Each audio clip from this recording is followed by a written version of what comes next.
Bonjour à toutes et à tous, aujourd'hui nous sommes le vendredi 17 avril 2020, 108e jour de l'année et il reste 258 jours pour finir l'année en beauté et nous sommes toujours dans la 16e semaine. Donc j'espère que tout se passe bien pour toi en cette période de confinement. Je vais un peu modifier la lecture, donc j'ai mis en place une page carte oracle sur mon site nadiapayard.com que tu peux consulter pour écouter une lecture de cartes et même faire ton propre tirage. Alors pour le moment, il n'y a que 10 cartes, mais je continuerai à mettre des nouvelles cartes à l'avenir. Donc à la place de la carte du jour, je vais lire un extrait du livre Un conseil de vos anges. Alors comme nous sommes le jour 108, je vais donc lire le 108e conseil.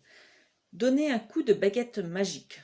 Vous avez sans doute souvent rêvé d'avoir une baguette magique et de pouvoir améliorer votre vie et celle des autres. Nous aimerions vous présenter la magie que vous avez depuis toujours en votre possession, l'amour. Lorsque vous entourez toutes les circonstances de votre vie de ce sentiment sous toutes ses formes, gratitude, pardon, compassion, paix, etc., vous maniez une baguette magique capable de guérir la maladie et de vous rendre l'équilibre.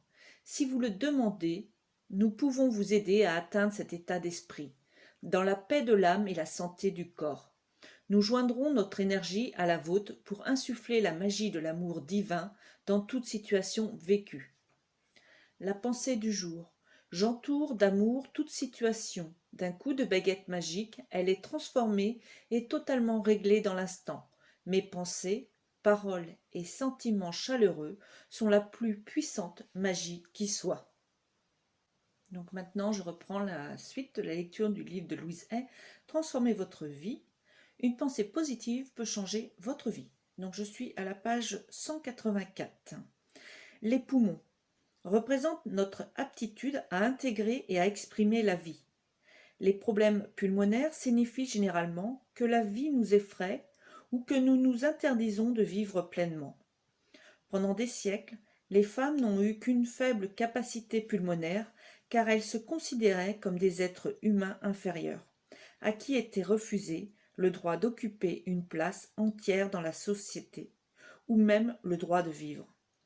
Aujourd'hui, les choses changent. Les femmes reprennent leur place et elles respirent profondément, pleinement. J'aime voir les femmes pratiquer un sport. Les femmes ont toujours travaillé dans les champs, mais, pour la première fois de l'histoire, elles participent aux compétitions sportives, pour le plus grand bien de leur corps. Les emphysèmes, comme le tabagisme, trahissent un refus de la vie. Ils cachent un fort sentiment d'indignité. Les menaces ne couperont pas l'habitude de fumer. Il faut d'abord modifier les croyances profondes. Les seins représentent le principe maternel. Des problèmes au sein indiquent souvent que nous maternons une personne, un objet, voire une expérience. La maternité implique ainsi que l'on permette à l'enfant de devenir adulte. Nous devons donc sentir le moment de laisser partir nos enfants. Trop les protéger les empêche de vivre leurs propres expériences. Parfois, notre tyrannie fausse complètement les situations. L'apparition d'un cancer dans cette zone révèle un profond ressentiment. Libérez-vous de votre crainte pour la conscience que l'intelligence universelle nous habite tous. Le cœur représente évidemment l'amour alors que le sang est lié à la joie. Notre cœur pompe la joie dans notre corps. Si nous nous fermons à l'amour et à la joie, notre cœur se refroidit, se rétrécit et entrave la circulation sanguine. Le terrain devient alors propice à l'anémie, à l'angine de poitrine et aux attaques.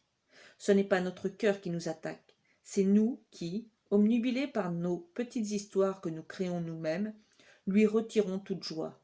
Il finit littéralement par se briser de douleur. Les infarctus ne terrassent jamais les gens joyeux. Si on ne s'ouvre pas à la joie après une première crise, on crée les conditions pour en subir une seconde. Un cœur d'or, un cœur de pierre, le cœur ouvert, le cœur sur la main, sans cœur, comment vous situez-vous? L'estomac digère les nouvelles idées et expériences. Qui ne pouvez-vous avaler? Que ne pouvez-vous digérer? Par quoi votre estomac est-il noué? Des problèmes gastriques signifient généralement que nous sommes incapables d'assimiler de nouvelles expériences. Nous avons peur. Nombre d'entre nous se souviennent du temps où, dans les avions, il y avait devant chaque siège un sac pour vomir. Les pauvres hôtesses couraient pour en débarrasser les nombreux voyageurs qui les avaient utilisés. Aujourd'hui, ce phénomène a pratiquement disparu, car nous avons assimilé l'idée du voyage aérien. Donc je termine la lecture du livre ici. J'espère que ce nouveau format va te plaire. N'hésite pas à me laisser un commentaire pour me donner ton avis. Prends bien soin de toi et de tes proches. Je te souhaite une très très belle fin de journée dans la joie et la bonne humeur et je te dis à demain.